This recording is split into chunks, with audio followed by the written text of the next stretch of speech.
Hey everybody, welcome to my YouTube channel. My name is Kieran. I like to help people with their spiritual awakening, help people using a spiritual perspective.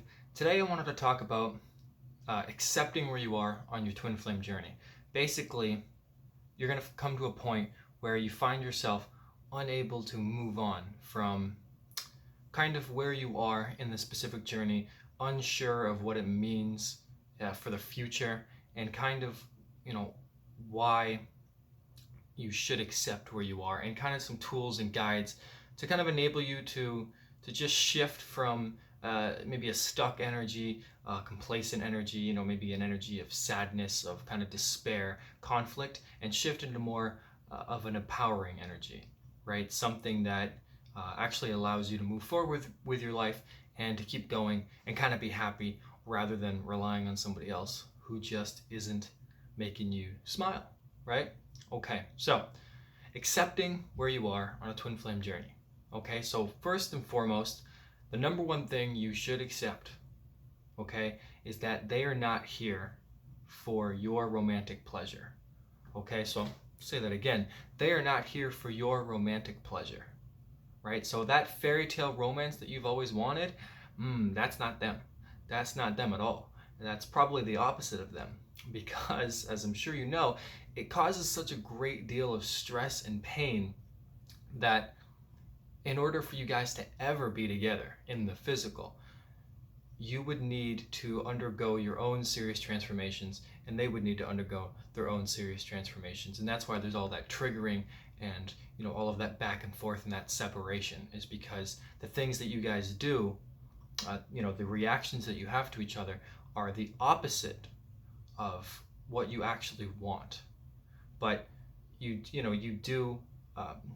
end up kind of becoming someone else, doing things that are different than what you normally do, and a twin flame relationship basically brings that out of you. Sometimes it can make you act crazy, especially if you're the chaser, right? And if you're a runner, it makes them act more more mean or cold or distant. It really takes different routes through your ego, right? And by kind of accepting that they're not here to give you that romantic pleasure, well then it kind of just becomes a matter of, well then what are they really here for? Because if you've been on a journey for a specific amount of time, a long time, at least more than a year, you've built up a lot of experience and a lot of understanding to what is not being given to you in the physical. You might want communication, you might want commitment, you might just want some type of answer so you can move on properly. But that's never really going to happen, because the more that you want it, the more that you're expecting them to give you something, the more that you're making them responsible, whether or not it's justified completely, and I'm sure that it is. It's just never, that attitude of having that expectation is never going to work in your favor. It's not because there's something wrong with you, or because you're deficient, you've done something wrong, that you're kind of a weak, worthless. It's not really about that, and it even isn't necessarily about them being so stuck in their head, or being belligerent, stubborn, refusing to admit everything. A little bit of that. It's more about trying to teach you to be in your own power. You can see them as a representation in the physical. Whatever they're mirroring to you is sort of an indication of what is being told to you that you don't need, right? So if they're mirroring to you back a complete apathetic attitude, maybe they're not even talking to you at all, that's mirroring to you. The universe is basically saying to you, you know what, like, this behavior is not okay. Let's take a step back. Let's become our own power. Let's say, you know what, I don't need closure.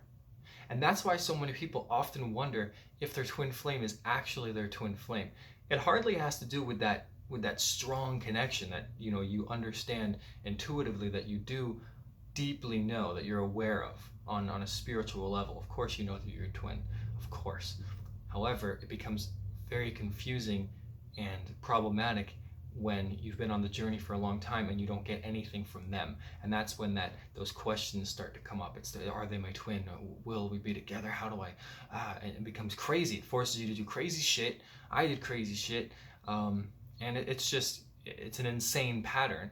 And it's just the universe reflecting back to you to say, you know what, you don't need that. You don't need that. You already know. You already know that they're your twin. All you need to know is where you are. That's all you need to know. All you need to know on a twin flame journey is where you are. That's it. It's kind of like you can kind of use it as a checklist, a catalog for where you are in your own spiritual awakening, right?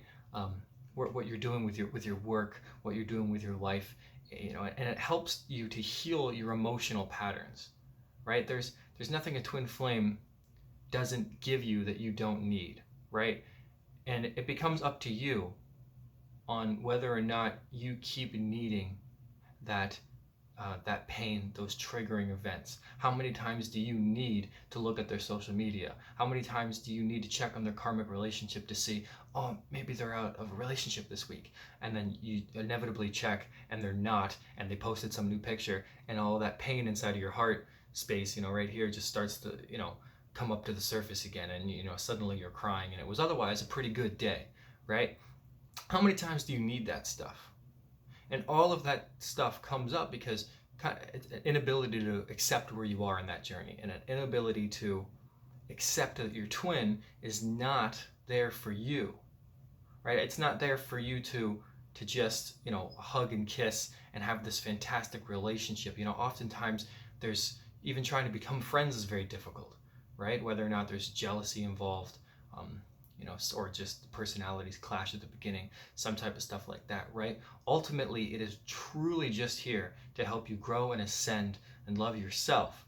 And that's kind of an annoying thing to say, I understand, when people say, well, the object is to just love yourself, right?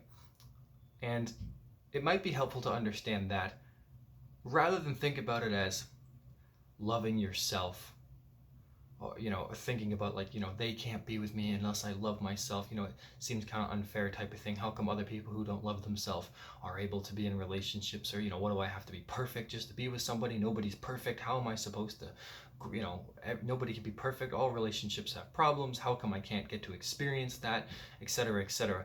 And all those questions add up. And yeah, you're right. On some level, it might seem truly unfair. However, one, you're different, so you should kind of get over that.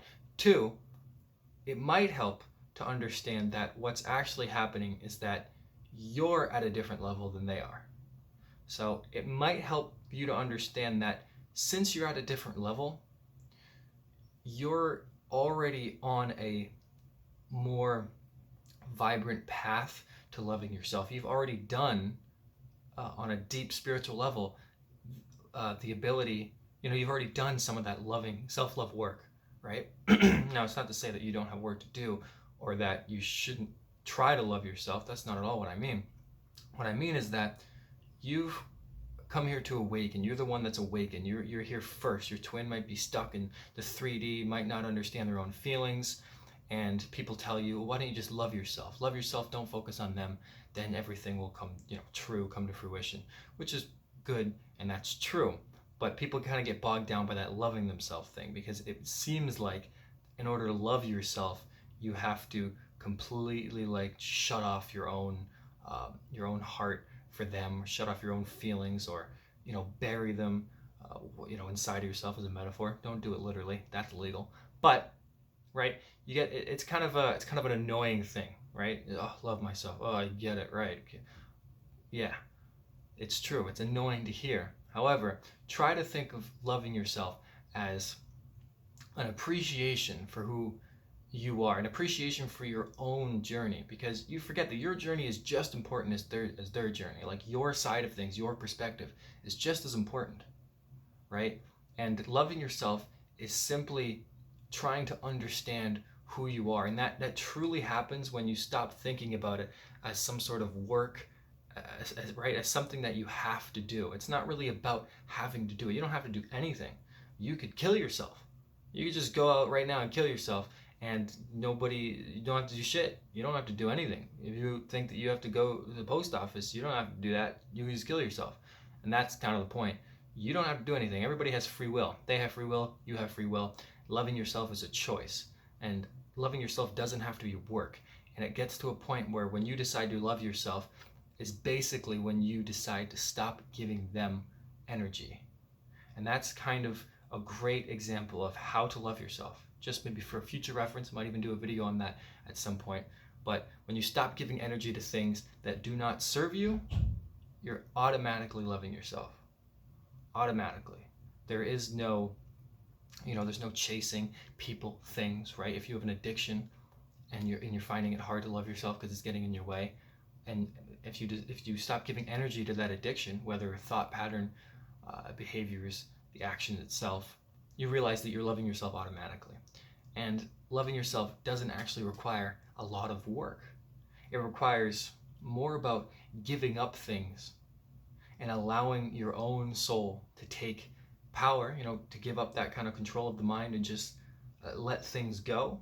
And you'll see that the real things about yourself are going to come to the surface. And it's going to be very, very natural to love yourself. It's not actually going to be hard. It's not going to be something that's, scary, or that that's going to be so difficult because you're so attached to your twin. If you stop giving energy to things that don't serve you, people that don't serve you, including your twin, you'll find it easier to actually take that advice because it'll become very natural, right? And that's another thing that I kind of put down, is that, really ultimately, when you accept that part of your journey, you have to also accept that a twin flame relationship is here to help you awaken so that you can become a helpful guide to others and yourself, so that you can actually have a life that you want. And part of having a life that you want might be having a romantic partnership, right? You might actually want, deep down on some level, a real relationship. Now, for me, ever since I was a kid, I've always wanted a real relationship, right? Like something like a true love type of bond, something real, something that can be counted on. And my twin flame does not represent that to me at this time. Therefore, I have come down to two choices. I can either sit and wallow and wait and hope that they just come back all of a sudden and kind of be in denial, or I can move forward and let the universe decide who is going to come into my life, what is going to happen to me, where it's going to take me, and have a new sense of energy, adventure, faith rather than just hope, right? Something deeper. And, for the longest time, this is actually true, incredibly true, I had tailbone pain. And I don't even remember how I got it, what injury it was. I'm sure it was something stupid.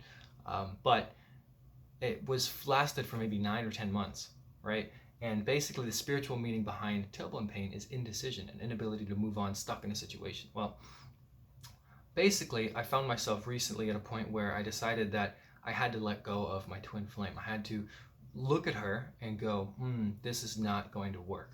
She is totally not on my level. And I had gotten very, very tired of trying to make something work, essentially trying to clean up spilt milk, right?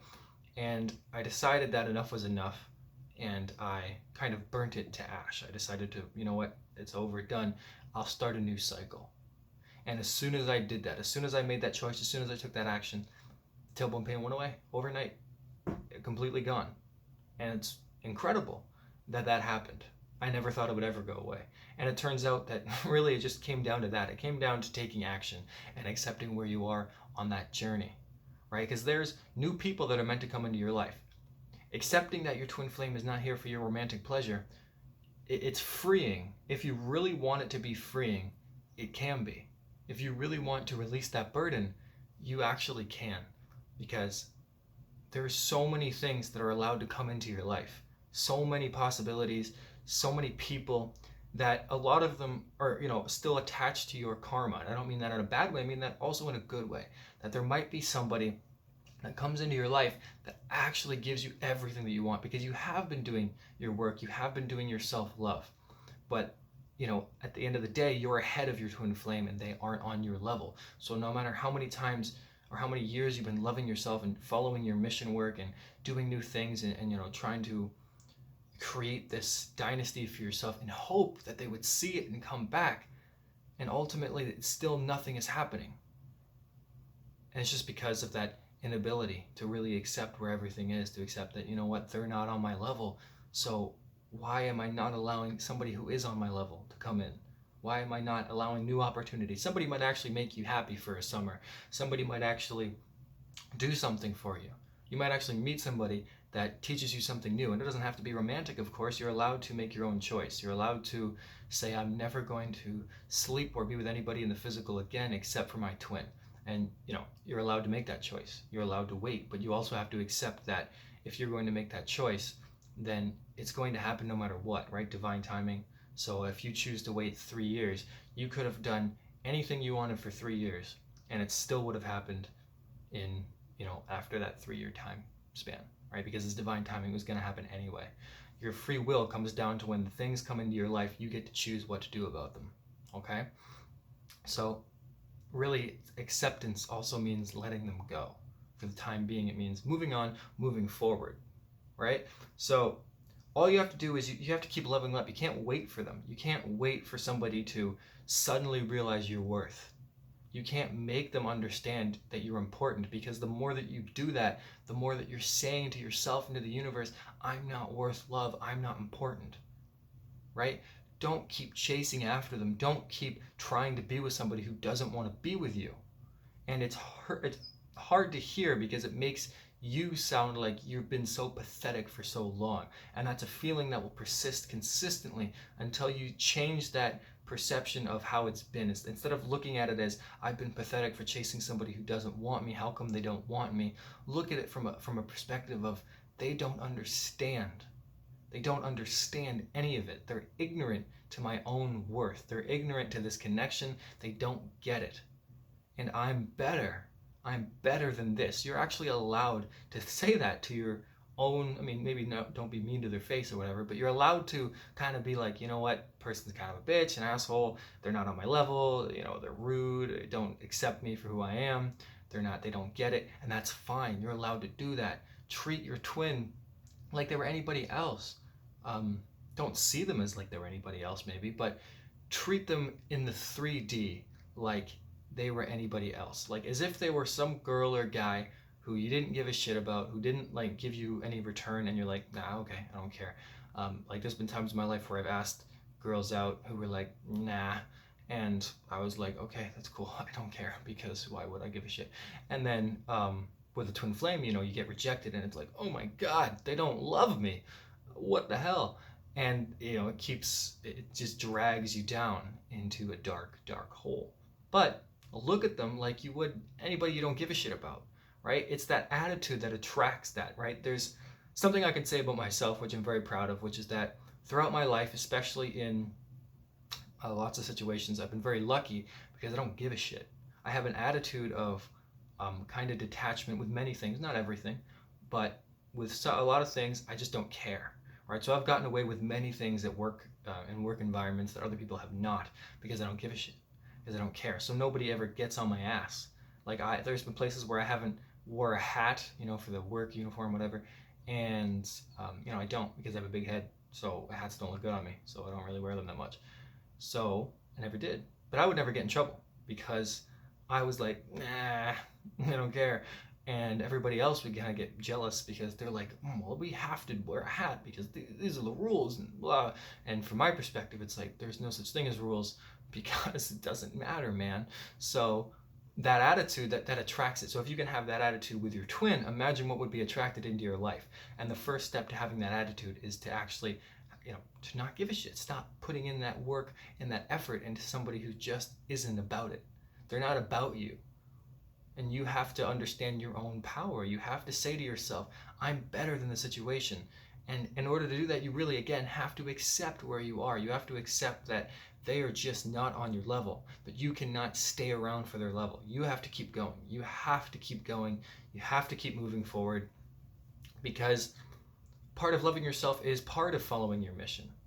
And you can't wait around for somebody hoping that they're just gonna suddenly wake up and decide that, oh my god, this person's my twin flame, I should have been with them the entire time.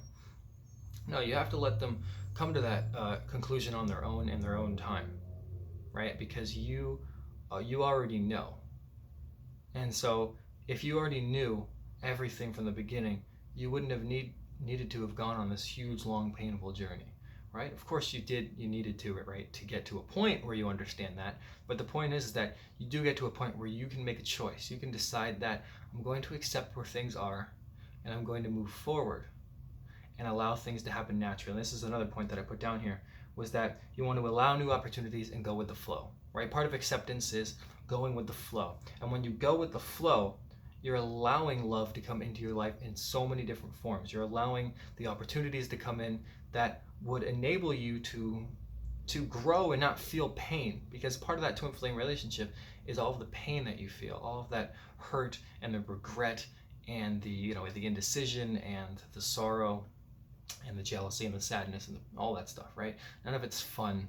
All of it is just basically a cocktail of despair, and people don't like despair, and so a lot of times during that type of relationship, it triggers and brings out a lot of codependency mechanisms, escape mechanisms, right? Maybe after meeting my twin, before meeting my twin, I would smoke weed semi-regularly.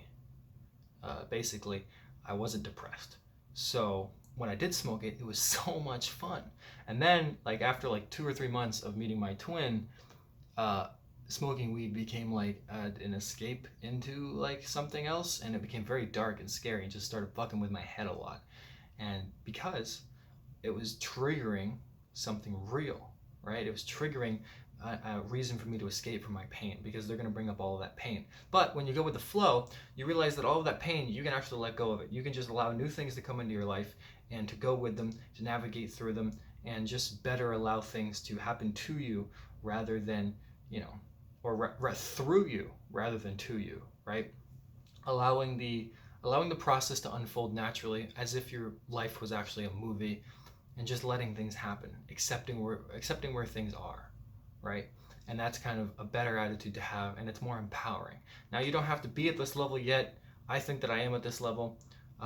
Doesn't mean that I'm perfect, doesn't mean that I have everything figured out, but you are on some level already understanding of what I'm saying. You already are aware of these kind of, let's say, tools that you can use, wisdom, inner thoughts, intuition. You're already aware of these things. It's just a matter of whether or not you want to actually accept them and put them into practice. And the first step to doing all of these things is just to accept where you are on the twin flame journey. Accept that, again, they're not here for your romantic pleasure.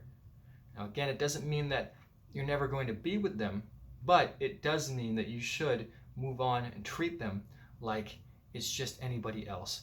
Focus on yourself, focus on what you can do. Don't give energy into things that don't serve you, and just understand your own worth and start taking back your power. Be a little bit selfish, be a little bit cocky, just, start realizing your own self-worth.